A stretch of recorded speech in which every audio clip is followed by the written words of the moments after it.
est 8h10, c'est l'heure de l'interview d'actualité. Thomas, ce matin, vous recevez Édouard Durand, c'est le coprésident de la commission indépendante sur l'inceste et les violences sexuelles faites aux enfants, la Civise. Oui, cette Civise qui a été créée après la publication du livre-choc de Camille Kouchner, La Familia Grande, dans lequel elle racontait comment son beau-père, Olivier Duhamel, a abusé de son frère jumeau. Et tout le monde le savait, personne ne parlait. Bonjour et bienvenue à vous, Édouard Durand. Précisons que vous êtes aussi magistrat, vous avez été juge pour enfants, notamment à Marseille et à Bobigny. Tous les mois, dans le cadre de cette Civise, vous allez à la rencontre de victimes, de proches et de professionnels du terrain. Ça prend la forme de grandes réunions publiques organisées partout dans le pays. Il y a eu Bordeaux, il y a eu Avignon, il y a eu Lille. Je crois qu'hier soir, vous étiez encore à Paris. Vous qui avez été juge pour enfants, est-ce que vous êtes étonné de ce que vous entendez ? D'un certain point de vue, non. D'un autre, oui. Parce qu'après plus de 15 ans passés dans les tribunaux pour enfants, à rencontrer ces petits qui vivent une souffrance immense, Ouais. des violences extrêmes, je ne peux pas dire que je la découvre. Mais oui, je suis surpris par deux choses.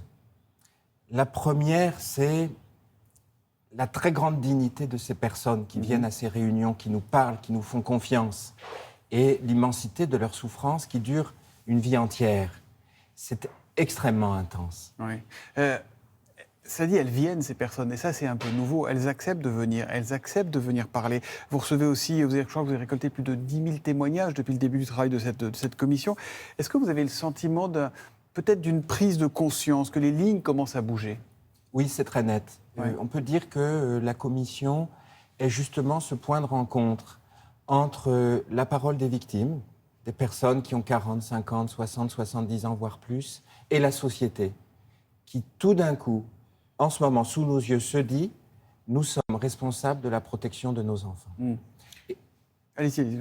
Et c'est ce qui est nouveau. Et c'est sans doute ce qu'a produit le livre de Camille Kouchner, il y a un an maintenant, et puis d'autres, Familia pensons Grande. à Christine Angot, et il y a 40 ans, Eva Thomas. Il a fallu ce long parcours pour la société pour se dire ce qui se passe dans les maisons me concerne. Ce n'est pas que du privé, c'est du public aussi. La maison doit être un lieu de sécurité. Parler, c'est évidemment un début de thérapie, mais ce n'est pas ni une réponse judiciaire, ni une réponse politique.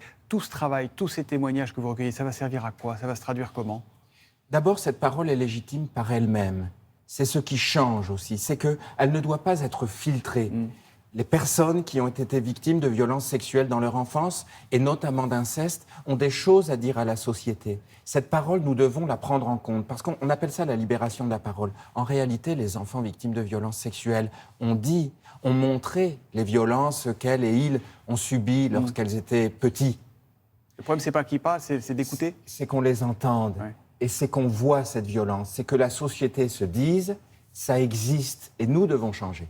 Vous avez fait un premier rapport, un rapport intermédiaire cet automne, dans lequel vous demandiez par exemple le retrait systématique de l'autorité parentale et des droits de visite pour le parent abuseur condamné. Ça paraît hallucinant qu'aujourd'hui un parent condamné pour violence sexuelle ait encore un droit de visite ou un droit de garde de ses enfants. Est-ce que vous allez être suivi là-dessus ? Est-ce que le gouvernement va dire « vous avez raison, on va mettre ça en place » ?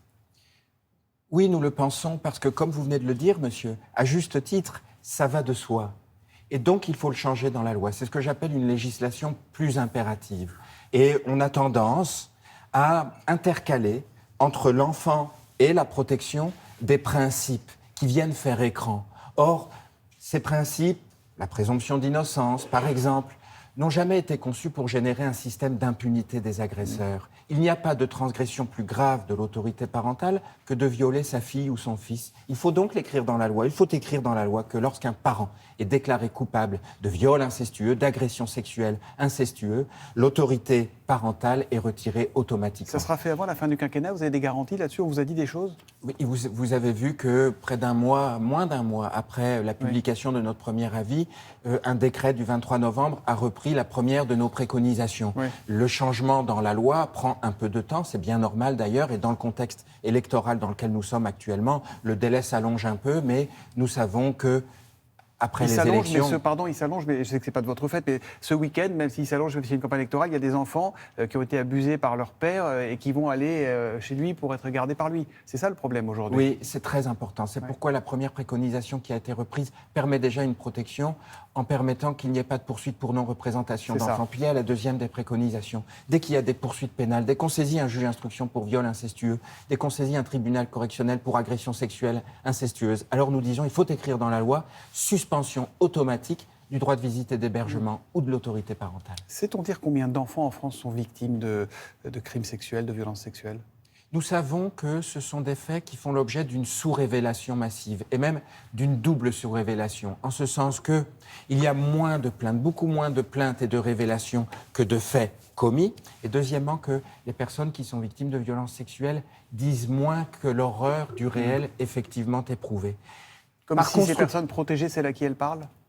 oui, certainement, et parce que la société, les professionnels aussi, ont tendance à ne pas vouloir se représenter la scène tellement qu'elle est épouvantable. Mais par construction, à partir des chiffres du ministère de l'Intérieur et à partir des enquêtes de victimation des personnes adultes qui révèlent des faits subis dans l'enfance, nous pouvons dire que chaque année, dans notre pays, 160 000 enfants, 160 000 enfants, 160 000 enfants sont victimes de violences sexuelles chaque année en France. Et le nombre de condamnations est très, très, très inférieur. Entre les deux. On parle de 70% de classement sans suite. Ça paraît surréaliste. C'est la réalité, ça, aujourd'hui? Oui, c'est la réalité. Et C'est pourquoi Comment ça s'explique? nous avons demandé et obtenu très récemment, d'ailleurs en début de l'année, une mission confiée aux inspections des ministères concernés, la justice, l'intérieur, les affaires sociales, pour essayer de comprendre comment fonctionne la chaîne d'intervention des professionnels de la révélation des violences jusqu'au traitement judiciaire, en passant par l'enquête pénale, pour repérer les bonnes pratiques des professionnels et les besoins des professionnels, et comment sont interprétés les principes fondamentaux. C'est très important pour arriver à générer plus de Mais protection. c'est extrêmement décourageant. Imaginez un adolescent qui vous écoute ce matin, qui nous regarde, qui est abusé ou qui a été abusé, qui dit je ne vais pas porter plainte parce que dans 7 cas sur 10, ça va être classé sans suite. Qu'est-ce que vous lui dites à ce gamin Je dis à cet enfant, ou à ses proches? il y a toujours un adulte en capacité d'entendre et en capacité de protéger. Je dis à tous ces adultes, un enfant qui révèle des violences et qui n'est pas protégé immédiatement perd confiance dans le monde des adultes. Donc je dis à ces adultes, il faut croire l'enfant qui révèle des violences. Le risque que nous courons n'est pas d'inventer des violences. Le risque que nous courons est de laisser passer des enfants sous nos yeux sans les protéger.